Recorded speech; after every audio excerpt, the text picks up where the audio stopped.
Sup nerds, I'm Wes. And I'm Aaron. We're Neverboard Gaming, and we're taking a look at War of the Worlds: The New Waves, coming to Kickstarter with Grey Fox Games.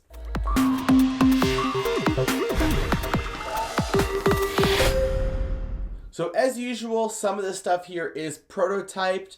However, because the game is pretty much done, Grey Fox did ask us to give a true review on it, not just a Kickstarter preview where we really try to focus on just the positives, but we're going to give our full thoughts on this game. War of the Worlds is an asymmetrical deck builder where we're each purchasing from our own decks. So we have like separate purchasing decks. One of us plays as the aliens, one of us plays as the humans who are trying to fight off this onslaught. It's basically a race of who can do 30 damage to the other one first. Mm-hmm. But not just damage, because the aliens have to actually kill the human people, which is represented by the cubes, and the humans are going to be building up like tanks and boats and buildings and stuff that the aliens have to go and kill before they can get to the people. So the aliens have to do a lot more than actually 30 damage, but the humans just 30 damage, but they can't actually kill anything. So you can go and like punch the flying saucer in the face, and every time you punch it, well, not the flying saucer, you can't damage that. The little walkers, you can punch them and do a damage every time you hit them, but they're never going away. So there's no stopping the onslaught.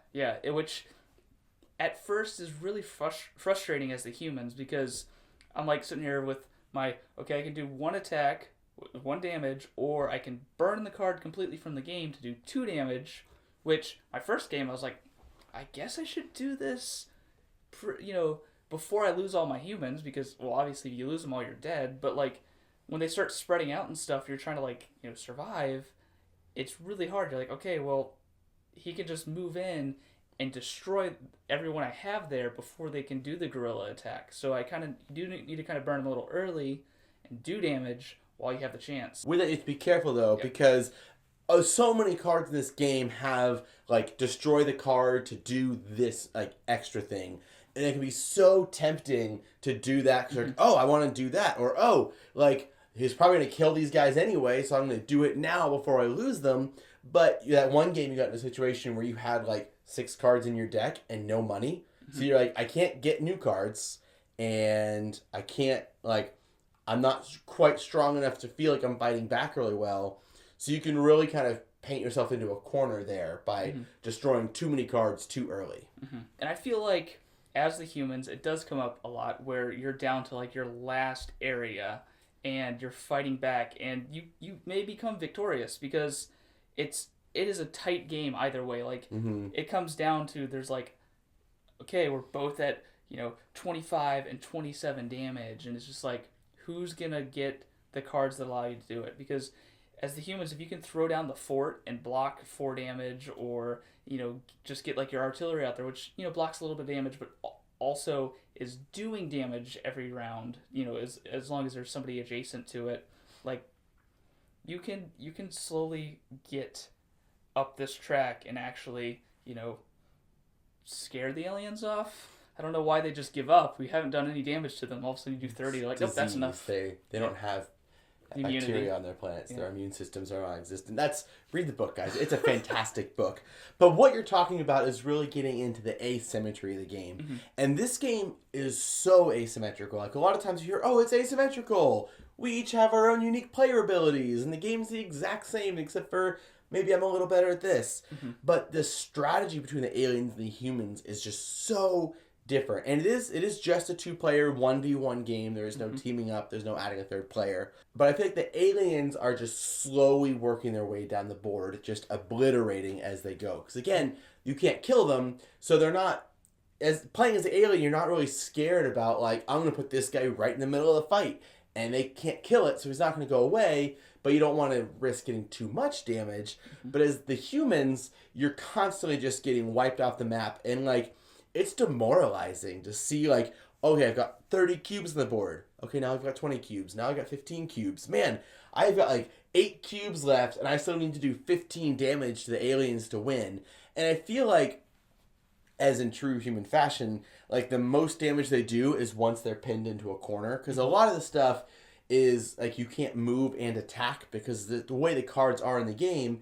So you really have to wait like, as the humans, you kind of have to bottleneck and get it so the aliens come in, do damage, and they're still there, and you still have something to fight back within your turn, and then you can really hit them hard. In all of our games, I felt like it was kind of like we both crept up, and then the aliens just crept faster and faster and faster until the humans kind of got their engine going, got backed into a corner, and then they kind of shot ahead again. Playing the two different sides is like playing a whole different game. As the aliens, a lot of the cards seem to be more expensive, but you can put buildings into play that give you currency every single round, and they cannot be destroyed, which is really cool. It's like, oh, okay, well, I have a money generating of 8 every round, so now I can burn all the cards from my deck that give me money because I'm getting money all the time, and you burn them like for a one-time use to buy something that's really big.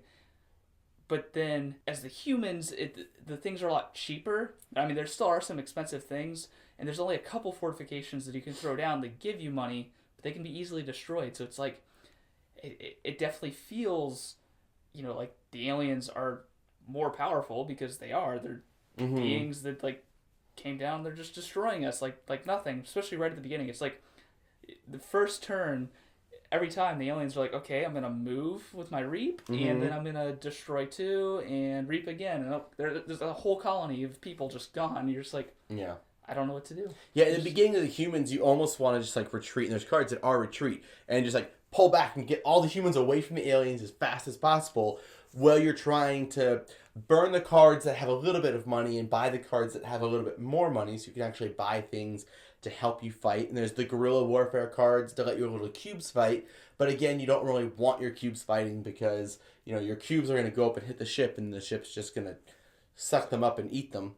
However, because there's so few, like at most, the aliens are only going to have 5 things on the board at once. And that's if they've unlocked everything. They've got like so many cards going on.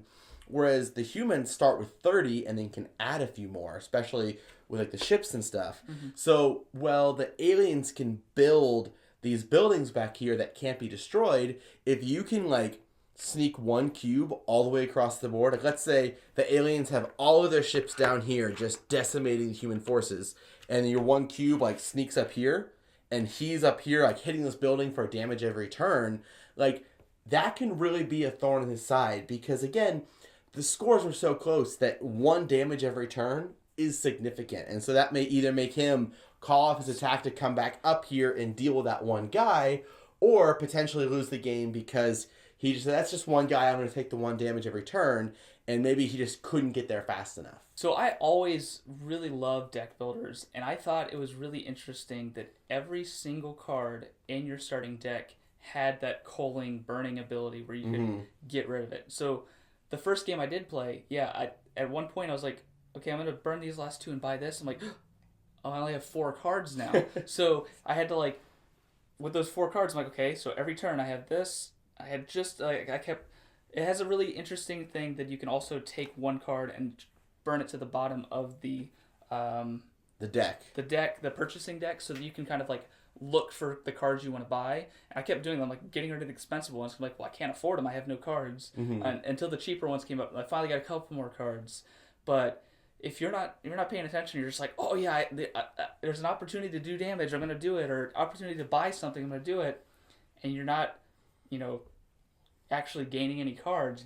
You could run out of cards, but if you got a power hand that, this is the 5 I need, this is a game where you can actually achieve that, where you can get, 5 cards that you really want to use every turn, and just be like, okay, I'm using these 5, pick it up, using these 5, and if you got the right cards, it could work out for you. I feel like if it's your first time playing, I'd probably recommend you play as the aliens, because if it's your very first game and you're playing as the humans, it's very demoralizing to have your forces wiped out. I feel like the alien player feels stronger, it feels a little bit easier to play, and so that human player, unless they get that like umph to like fight back, I could see you, like, your first time playing, getting halfway through a game, being like, this is dumb. The humans they suck. So... But they do win. They do win, absolutely. But just keep that in mind, that start people off with aliens, just so they can see how the game kind of works with a side that not necessarily is stronger, but it's definitely easier and debatably more fun to play. Just unless you enjoy the struggle, because the human side definitely feels like a tooth and nail struggle, whereas the alien side feels like you're just decimating them. So I think this is a really beautiful game. The miniatures are really cool. They're really intricate with the tentacles and stuff for the tripod guys, and the flying saucers are really neat. Like, they'll look really nice painted up if you like to paint miniatures. I think they did a good job with that. I would like it if the humans weren't just cubes, but maybe there'll be a stretch goal for that. They didn't kind of tell us all the stretch goals, so we're not sure. But it works as cubes. It's easy to track over here. You can throw all the cubes next to the track is what we do when we play, so that we can see, as it goes up, you're like, oh, they're getting closer and closer to the end. Mm-hmm. Plus, you can just look at the board and see that, oh, I have no guys left. They're all gone. But the artwork on all the cards is really well drawn, and just feels like a gritty action movie or a book, I guess. It was originally based on a book, but I think it's really cool. Again, I also love deck builders. I really like that you're deck building from completely different decks. I thought that was a really unique way to do it. I can't think of another game where you have a true deck builder where you each have your own deck that you're building out of. There's games over here, which is what we're looking at. Looking around, because there's a lot of deck building games where... If you could think of one where everyone's deck building from their own deck, let me know in the comment section down below. I may have played it and I can't think about it, or maybe I need to check it out. Either way, help me out.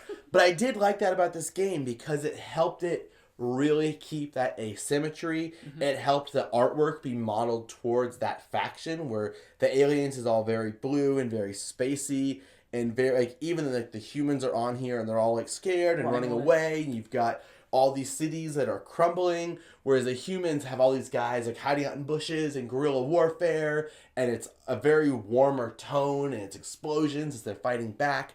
So just all of that really helps it tie together. The board, because I'm pretty sure it's prototype, the colors are a little bit dark.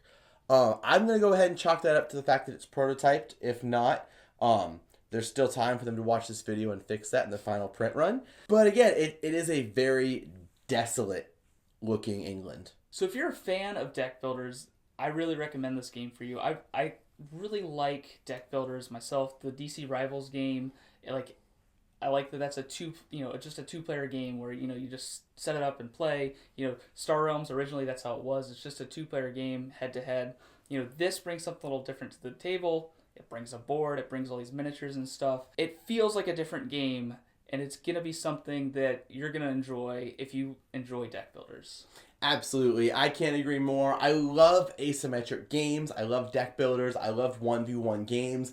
I love this book. So everything about this game is an A+ for me, which is why I think you should back it on Kickstarter by clicking the card or the link down below.